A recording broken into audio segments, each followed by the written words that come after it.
안녕하세요. 단국대학교 일본연구소 HK 플러스 지역인문학센터 특강을 맡은 용인문화원의 이은성이라고 합니다. 저는 오늘 여러분께 조선 실학을 이끈 용인의 실학자라는 주제로 강의를 하려고 합니다. 순서를 보시면 먼저 조선 후기에 새롭게 등장한 실학이란 무엇일까를 먼저 알아보고요. 이어서 용인의 실학자 네 분을 차례대로 소개해 드리도록 하겠습니다. 여러분은 학문이라고 하면, 조선시대 학문이라고 하면 무엇이 떠오르시나요? 아마도 대다수 분들은 유학, 성리학이라고 대답하실 겁니다. 이렇게 조선에 성리학이라는 학문이 있었음에도 불구하고 너무나도 철학적인 성리학이 과연 그들이 먹고 사는 문제에 부딪혔을 때는 도움이 되었을까요? 아니었겠죠. 그래서 현실적으로 도움이 되는, 즉 실리를 중요하게 생각하는 새로운 사상이 등장하게 되었는데요. 이것이 바로 실학입니다. 실학은 시기에 따라서 연구되고 주장하는 내용들이 조금씩 다릅니다. 실학의 학파가 형성되기 전에 학풍을 이끌어 주었던 사람들이 있었는데요. 지복유서를 쓴 이수광, 또 대동법 실시를 주장했던 김육, 신분평등을 주장했던 허균 선생이 바로 그들입니다. 이렇게 선구적인 역할을 해 주었던 사람들에 이어서 양난 이후에는 그 비참했던 당시의 농촌 현실을 바로 보고 토지 제도 개혁만이 방법이다라고 해서 연구했던 사람들이 있었는데요. 유영원, 이익, 정약용 선생 등이 대표적인 실학자들입니다.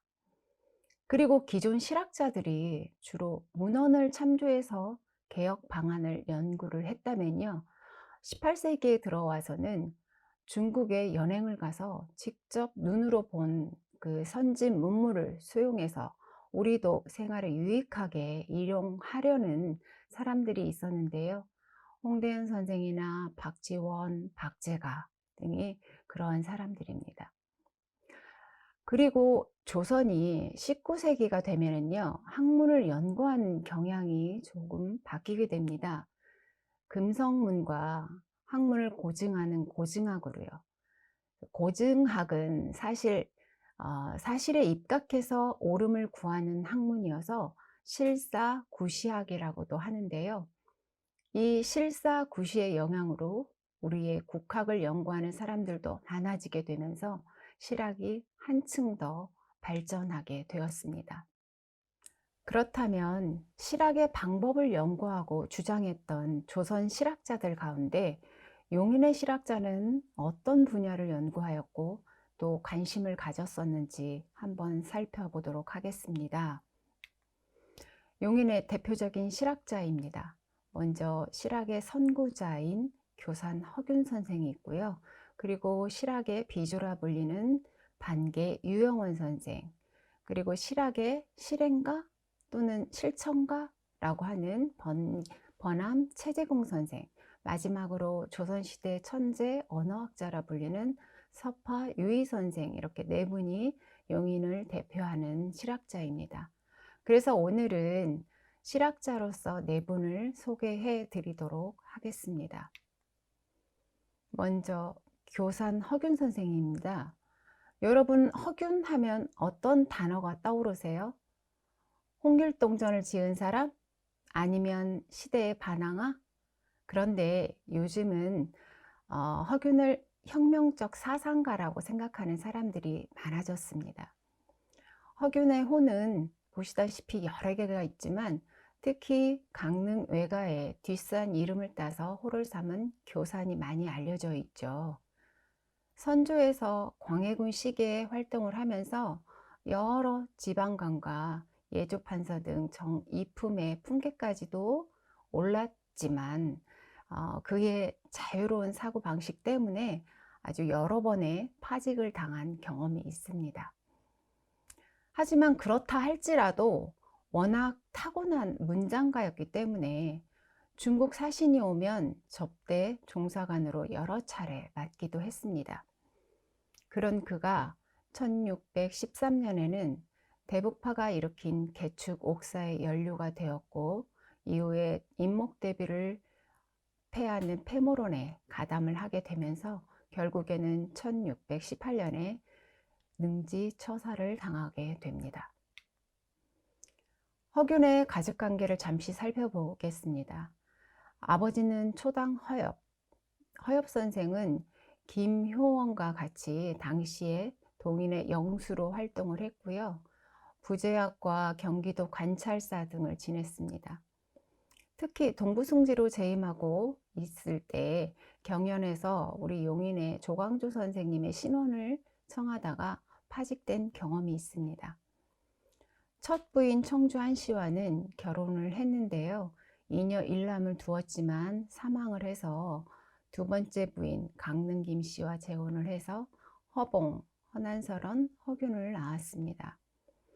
큰형 허성은요, 임진왜란 전에 통신사 서장관으로 일본을 다녀와서 도요토미가 조선을 침략할 것이라고 아뢰었던 사람입니다. 오랫동안 관직에 있으면서 동생 허균의 바람막이가 돼주었던 형입니다. 둘째 형 허봉은 동인의 선봉장으로서 활동을 했습니다. 당시 서인이었던 병조판서 이의를 탄핵하다가 종성으로 유배를 갔고요. 해배가 된 후에는 관직에 나아가지 않고 친구 사명대사가 있는 금강산을 유람하다 사망을 했습니다. 누나를 볼까요? 누나 난설원 허초이. 허초이는 천재 여류 시인으로 알려져 있죠. 하지만 그녀가 27세의 젊은 나이로 요절을 하게 되었는데요. 시댁에 있던 그녀의 시는 모두 불태워졌지만 허균이 친정에 남아있던 그녀의 시를 모아서 난설원 집이라는 시집을 간행했다고 합니다. 이 시집은 나중에 명나라 사신 주지번이 조선에 와서 중국으로 가져가서 중국에서 난설원 집이 간행되도록 역할을 했던 사람이 바로 동생 허균입니다. 그렇다면 실학의 선구자로서 허균은 과연 어떤 사람이었을까요? 그는 신분의 차별이 엄격했던 조선시대에 신분의 평등을 주장했던 사람이었고요.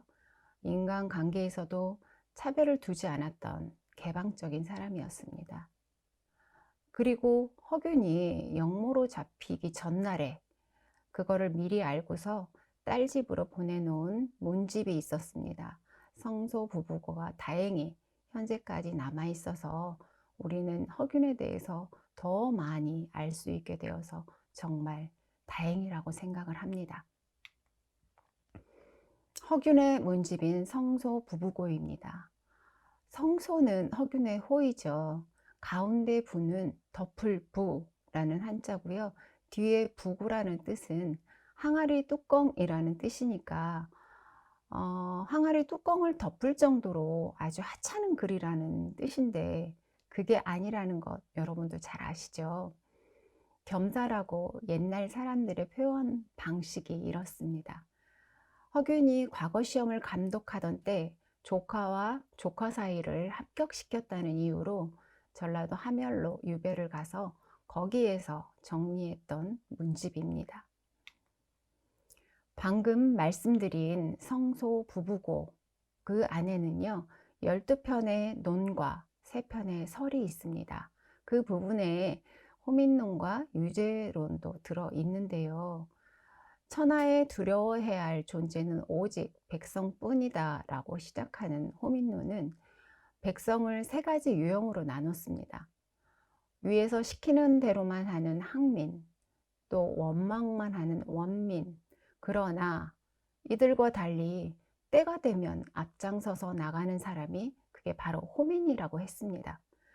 그래서 백성이 힘들고 나라가 어지러우면 이 호민을 중심으로 일어난다고 하면서 왕과 지휘자들에게 정치 잘해 라는 일종의 경고가 담겨 있는 논이 바로 호민론이라 하겠습니다.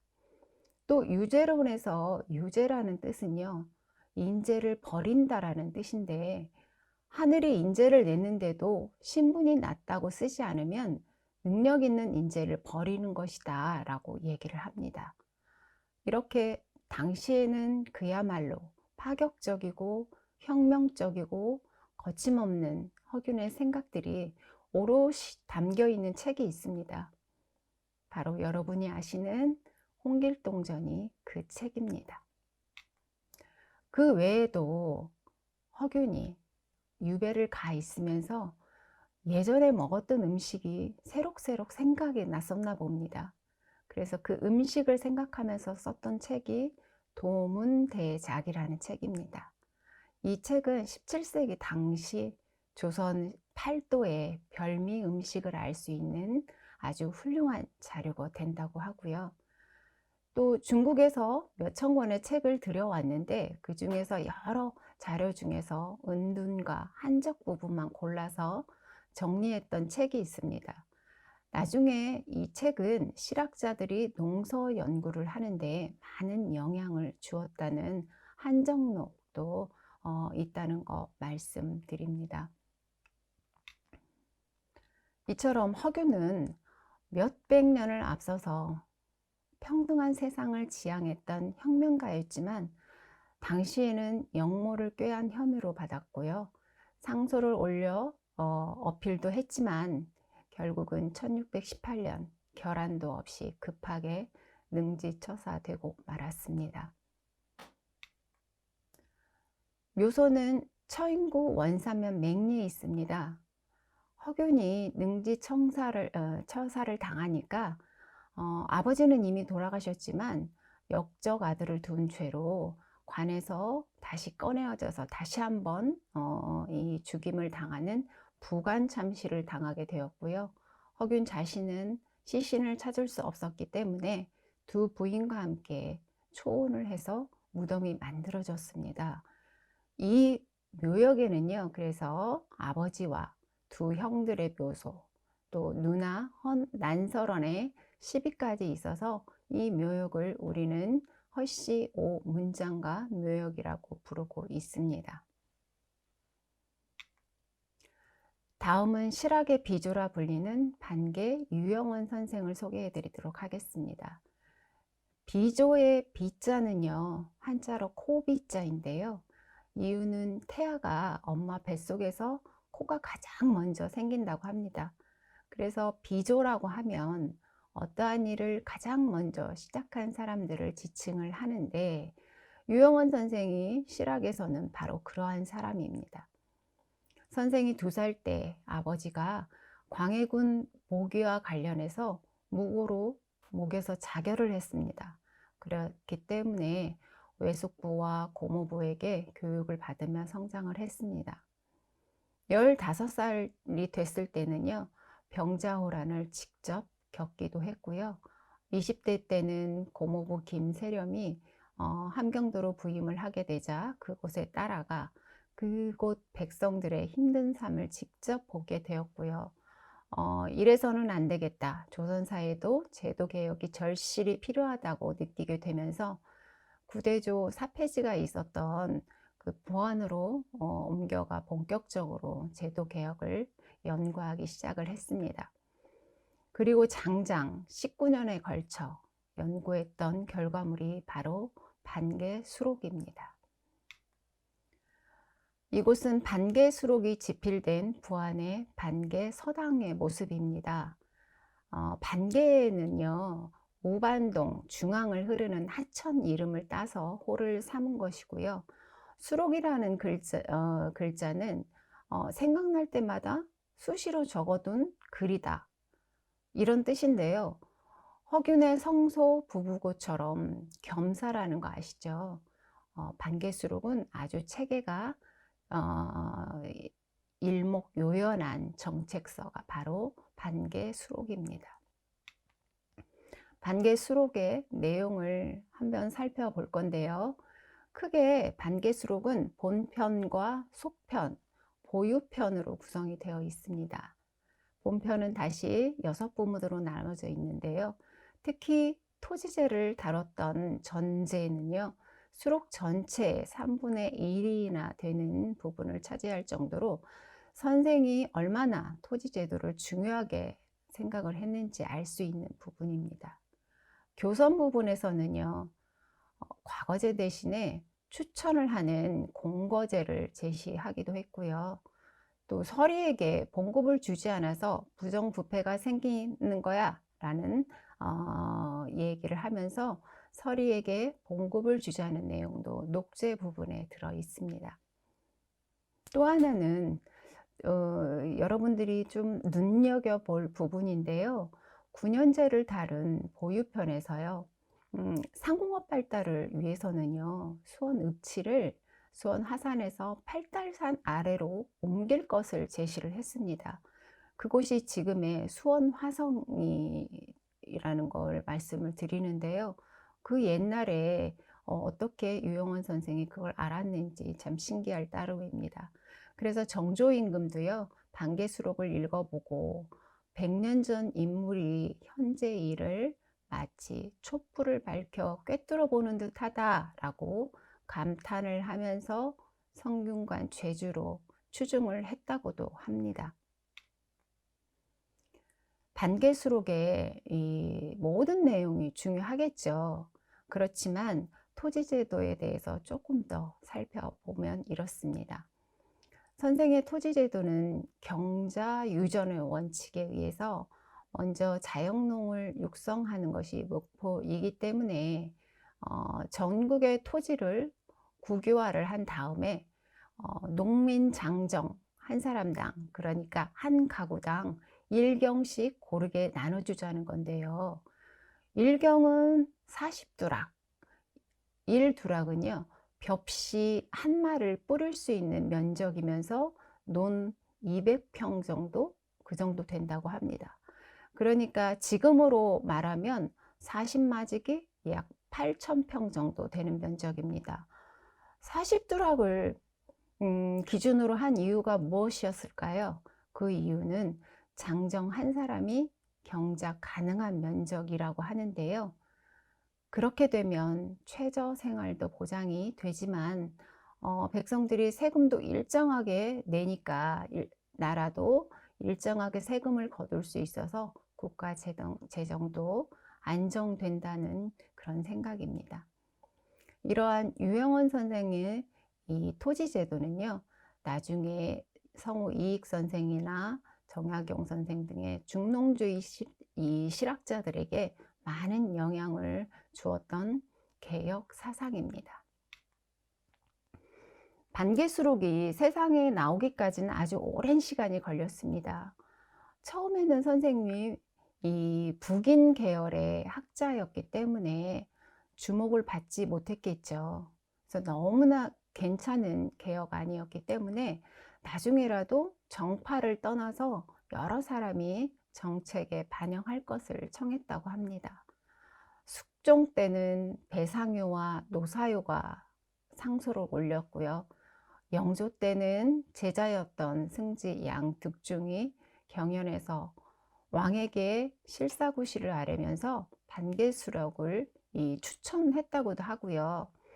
또 반개수록을 읽어본 노론의 홍계이라는 사람도 그 영조에게 간행을 청해서 드디어 1760년에 이제 그 왕명으로 예문관에서 세부를 간행을 해 사고에 보관을 하게 했고요.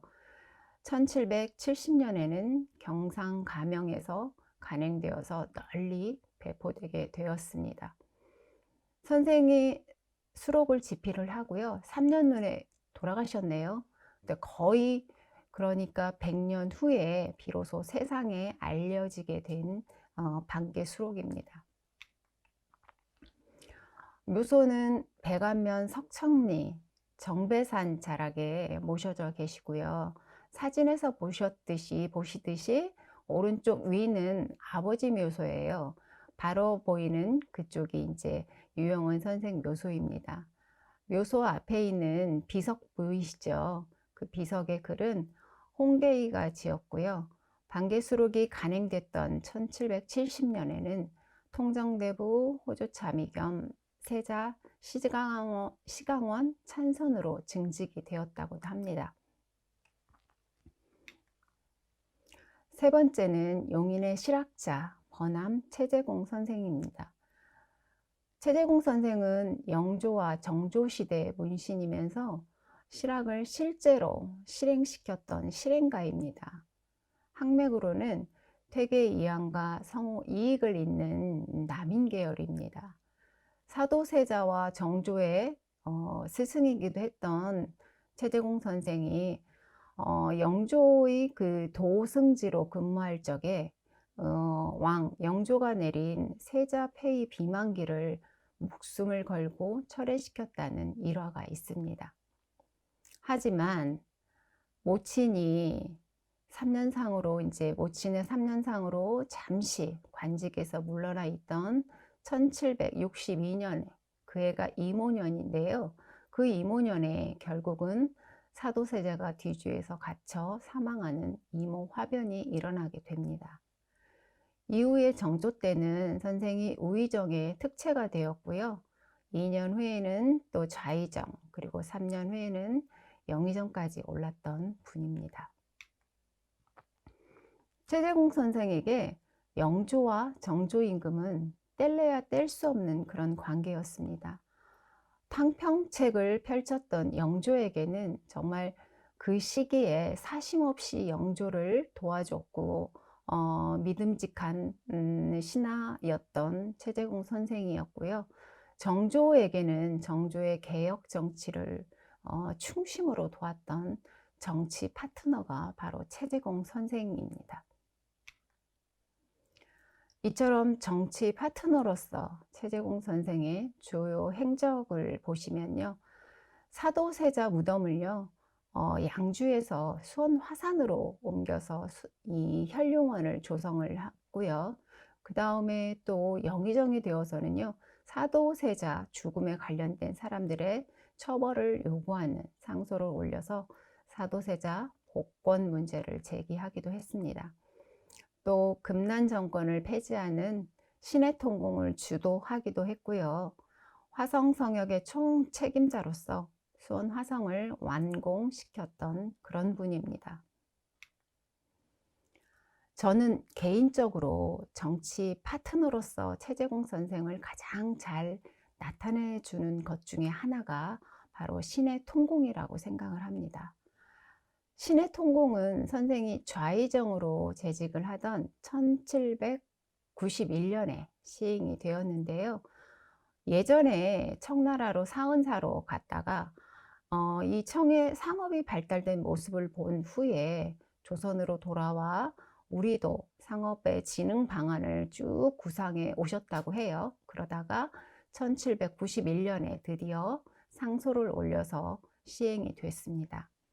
내용으로는 신해통공은요, 유기전을 제외한 시전이 이 난전을 금할 수 있는 권리를 가지고 있었어요. 그거를 금난전권이라고 하는데요.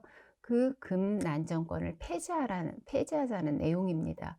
그래서 국가에서 필요한 이 물품을 공급받는 대신에 이 시전에게 줬던 금난전권을요 폐지하려는 이유는 갈수록 시전들의 행포가 심해졌죠. 그리고 시전의 독과점으로 이 소상공인들이 자유롭게 장사를 할 수가 없어서 건의된 정책이었고요. 정조가 여러 논의를 거쳐서 최재공 선생에게 주도하게 함으로써 시행이 되었습니다. 이 때문에 시전들이 불만이 가득 차서 수원까지 와서 항의를 했지만 정책이 철회되지는 않았다고 합니다. 이렇게 신해통공을 추진하는 것으로 결정이 되면서 정조는 최재공 선생에게 화성성역 축성을 준비하라는 명을 내립니다. 그래서 이번에도 선생이 방략을 작성해 올리면서 신읍치를 이전하고 성역 사업이 시작이 되었습니다. 장소는 유영원 선생이 반계수록에서 제시했던 팔달산 아래 지금의 수원 화성이고요. 당초 계획은 한 10년 잡았다고 하죠. 그러나 철저하게 실학의 바탕 위에서 지어진 이 수원 화성이 2년 반 만에 완성되었다고 합니다. 이렇게 수원 화성에 화성 성역 총리 대신으로서 완벽하게 이 수원 화성도 건설을 했고, 또 신하이면서 때로는 정조의 아버지처럼 완벽하게 정조를 서포트했던 최재공 선생은 1798년에 병으로 사직을 합니다. 자, 그리고 그 다음에 이듬해인 1799년에 79세로 돌아가시게 되는데요. 묘소는 처인구 역북동에 위치를 하고 있습니다. 좌측에 보시면 묘소 아래에 비각이 있고요. 그 안에 뇌문비가 세워져 있습니다. 뇌문이라는 말은요, 죽은 사람의 명복을 비는 글이란 뜻인데요. 선생이 영의정을 사직하고 이듬해 돌아가시니까 정조 임금이 아주 너무너무 애통해 하면서 직접 글을 써서 내린 애독글을요, 돌에 세워서 세워놨기 때문에 이 비석의 이름을 정조 어제 최재공 뇌문비라고 부르고 있습니다. 마지막으로 조선의 천재 국어학자인 서파 유희 선생입니다. 유희 선생은 1773년 오연읍 매산리에서 태어나셨고, 호는 서파, 방편자, 관청농부, 남학 등을 사용을 했습니다. 아버지는 목천 현감을 지냈던 유한규라는 사람이고요. 어머니는 여성 실학자로서 태교신기를 저술했던 사주당 이씨입니다. 선생은 태어났을 때부터 워낙 영특했었나 봐요. 그래서 7살 때 벌써 성리학을 이 집대성한 성리대전이라는 책이 있는데 그 성리대전을 통독했다고 하죠. 그래서 김시습, 이산해 이런 사람들과 같이 조선의 3대 신동으로 불렸다고 합니다. 11살 때는 아버지가 돌아가셨어요. 일찍 돌아가셨어요. 어머니 사주당의 이 영향을 그래서 어릴 적부터 계속해서 받고 있었고요. 나중에 성장을 해서는 너는 관직에 나아가지 말고 너의 타고난 본성을 지키면서 살아라 라는 어머니 말씀을 따라서 농사와 의술로 생활을 삼았고요. 평생을 학문 연구와 저술에 몰두하며 사셨던 분입니다. 유희 선생이 연구하고 저술한 이 기록들은요, 문집인 문통에 담겨 있는데요. 이 문통은요, 유희의 증손자이자 독립운동가인 유근영 선생님이 1931년 일제강점기에 병산서원 유생들의 도움을 받아서 정리하고 필사를 했었다고 합니다. 그러나 그동안에 이제 문통의 행방을 알 수가 없었어요. 그러다가 2004년도에 필사본이 발견이 되면서 비로소 세상에 문통이 나오게 되었습니다. 이 문통 안에는요, 100여 권의 이 유희 선생의 저술 이 자료들이 있는데요. 그 안에는 우리말 어휘 연구에 아주 귀중한 자료인 물명고라는 이 저서가 있고요. 또 국어학에서 정음학의 위대한 업적이라고 부르는 언문지가 포함이 되어 있습니다. 물명고와 언문지는 좀 더 살펴보면 물명고는요, 물명유고라고도 하는데 사물의 이름을 한글 또는 한자로 써 놓았고요. 크게는 4개로 분류를 했고 작게는 15개로 분류를 해 놓은 백과사전입니다. 이 물명고에 보시면 7,000개의 물명, 사물의 이름이 기록된 것을 보면 백과사전이 맞는 것 같아요. 그렇지만 또 1600개가 넘는 한글 어휘가 사용이 되었습니다. 그런 점으로 보면 또 물명고는 또 어휘사전이라고도 할 수가 있겠습니다. 1824년에 저술이 된 언문지를 한번 보실까요? 조선시대 국어학 연구에서 가장 뛰어난 자료라고 평가를 받고 있는 이 언문지는요, 한자가 여러분 표의 문자예요. 그렇죠? 근데 한글은 표음문자라고 하죠. 그래서 그렇기 때문에 한글은 사람의 입에서 나오는 모든 소리를 다 적을 수 있다고 해요. 그래서 언문지에는 10,000개가 넘는 1250개나 되는 이 발음을 다 한글로 표기를 해놨어요. 그래서 지금까지 우리가 사용하지 않는 음가도 알 수 있는 아주 귀중한 자료가 바로 이 언문지입니다. 책을 좋아해서 스스로를 전생에 아마도 나는 책 존벌레였을 거라고 말한 유희 선생은요, 우리나라 국어학 연구에 커다란 연구 성과를 남기고 1837년에 지금의 모연읍 일산리, 당시는 남학인데요, 남학에서 65세로 돌아가셨습니다. 묘소는 왕산이 용인 외국어대학교 뒤에 있는 정광산에 모셔져 계시고요. 그 어머님, 아버님, 부모님과 약간의 거리를 두고 모셔져 있습니다. 평생을 과거에 나가지 않고 오로지 연구와 저술에 몰두했던 유희 선생이 53세 늦은 나이에 이 과거 시험을 한번 봤습니다.